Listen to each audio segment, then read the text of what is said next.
I have papers I could be writing, papers I could be publishing, but I made a deliberate decision to stop because I've realized that I've been publishing without strategy. All the effort I've been putting into publishing was building something that I could not even point to. So this video is about that realization and what I think every postgraduate student needs to know before publishing their next paper. So I want to talk about two things today. The first one is publishing randomly, when you publish without thinking about what you want to be known for. And the second one is what almost nobody talks about it in postgraduate circles, which is the difference between being just a named author and being the person who actually drove the work, who actually drove the research, and why that distinction matters more than we are taught. I'm saying this because I wish someone has said it to me earlier.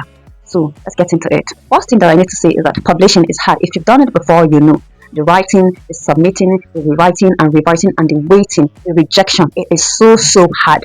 So when I look back and realize that all the papers that I've been contributing, all the research that I've been publishing does not tell a coherent story about who I am as a researcher. Honestly, this is so uncomfortable to admit, but I just had to admit because that realization has hit me recently. So here's what random publishing looks like.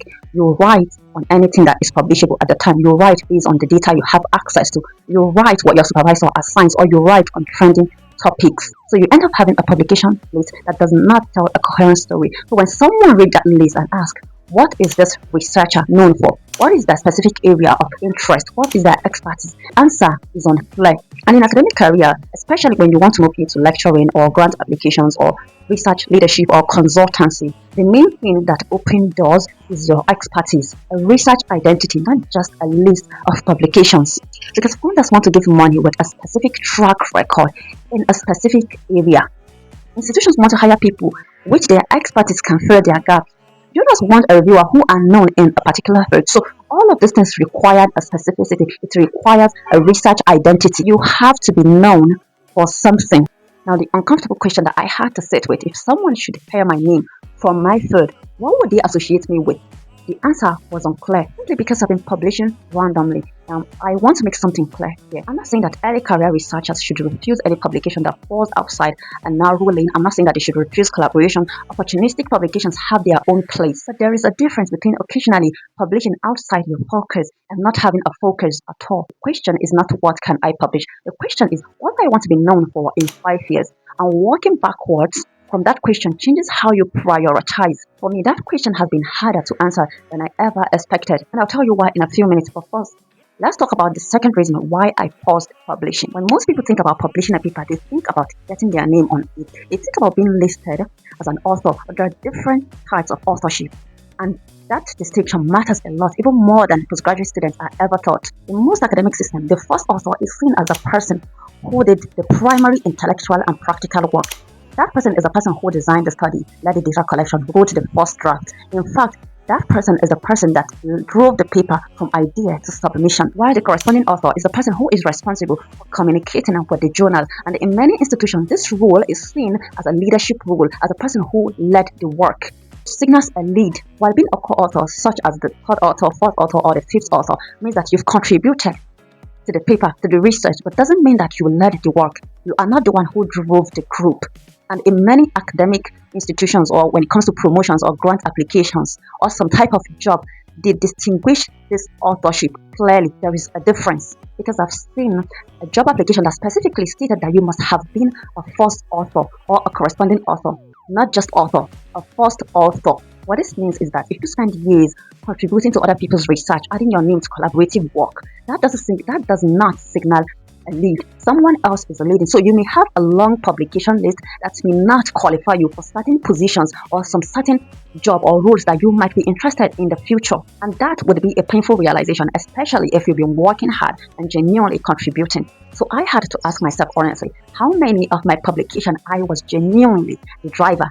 How many of them was my intellectual contribution central? How many of them did I come up with the research question, designing the methodology, or even did something that is really primary to that research paper? How many of them did I wrote and revised myself? And then I also had to ask myself, how many of those papers did I write that I know deep down that the credit belongs to someone else? This is not even about ego. It's about career architecture. It's about building a body of work that signals your capacity as an independent researcher. The pause I took was partly because of this, about being intentional with where I'm investing my research energy, about how many questions I'm genuinely answering my own question, not just helping someone else to answer theirs. And this connects to the topic that I want to talk about, which is the confusion that I have been sitting with about the direction which I want to go with my research activities. Because I've realized that you cannot be intentional about what you want to publish if you haven't decided about where you are publishing towards. Which is why I want to be honest with you about something that I genuinely found uncomfortable to say out loud. If you ask me, I don't know what I want to be known for. I don't know the direction that I want to take currently. When I asked myself the question, what is your research identity? 3 areas stood out to me. The first one is MCH, then we have infectious diseases, and then there's health policy. So for a very long time, I treated that as a problem, but the more I sat with it, the more I see something different. All these 3 areas are not random. They are all at their core. They are all important. So I decided to look for an intersection of all of these 3. So I asked myself the question, what happens to health outcomes when systems are understaffed, undersupported, and under-resourced? That is a thread running through all 3 of them. I decided to frame it this way: health system strengthening at the intersection of MCH and infectious diseases in a low research setting. I don't know if that actually makes sense for now, because I'm still working on it. This is not really final. I'm sharing this because I think a lot of researchers in Nigeria and across sub-Saharan Africa might be battling with the same thing. Like maybe you have multiple areas, so you are confused. You don't really know which one to go for. So sometimes you don't really have to drop some other areas. Maybe you just have to find what connects all 3 of them and just work with it. So for me, I'm still working through what this would look like in practice, the journals that I would publish, and the kind of question that I would have to answer, the kind of collaborators I would need. The direction is still not clear for now, but it is clearer than it was before, because now I'm thinking about it and I'm trying to bring everything together. So I've been talking about my own experience, but I want to end the main part of this video with something practical, because everything I've been saying is what I wish I had known at the start of my research journey. So I'm going to need you to ask yourself 3 questions, and the first one is, what do I want to be known for in 5 years? And I want you to answer this question from the problem perspective. What problem do you really think that you want to spend the next 5 to 10 years of your career trying to understand? If you can't answer the question yet, just sit with it and think about it. It's okay if you don't really have the answer for now. The second question is, are you building a first author publication? Look at your publication list or the publications that you plan in the future and ask yourself, am I really the one driving this research, driving this paper, or I'm just helping the driver? Both of them have value, but the first one is the one that builds you as an independent researcher. So if all your publications are collaborative and you are never in the lead role, that is something to deliberately address. It is not an opportunity for you to withdraw from collaborative work, or you need to have some first author publications. And the third question is, does your publication tell a coherent story?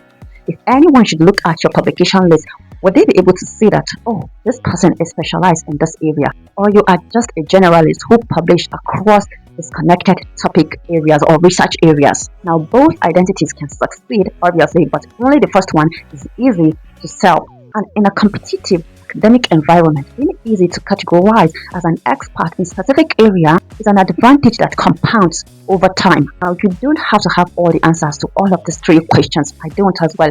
But the fact that you are thinking about these questions means that you are thinking about research as a career architecture, not just some random tasks. And this puts you ahead of most people in your stage. I'm sharing this because I think the most useful thing that I can give to this community is not just a technical knowledge of research, it's also about the honest thinking decision that shapes a research career. Now, if this video made you think, even if it made you uncomfortable, please give it a like. That's what it's supposed to do. And if you haven't subscribed to this channel, please do that. And if you want to go deeper on the practical side of what we've covered today, especially if it has anything to do with understanding the case control and cohort study research methods, feel free to click on this video right here, because I explained everything and all the variables in the formula, especially if you're having a hard time understanding the formula and what each variable in that formula means. That will be all for today's video, and I'll see you in my next video. Bye.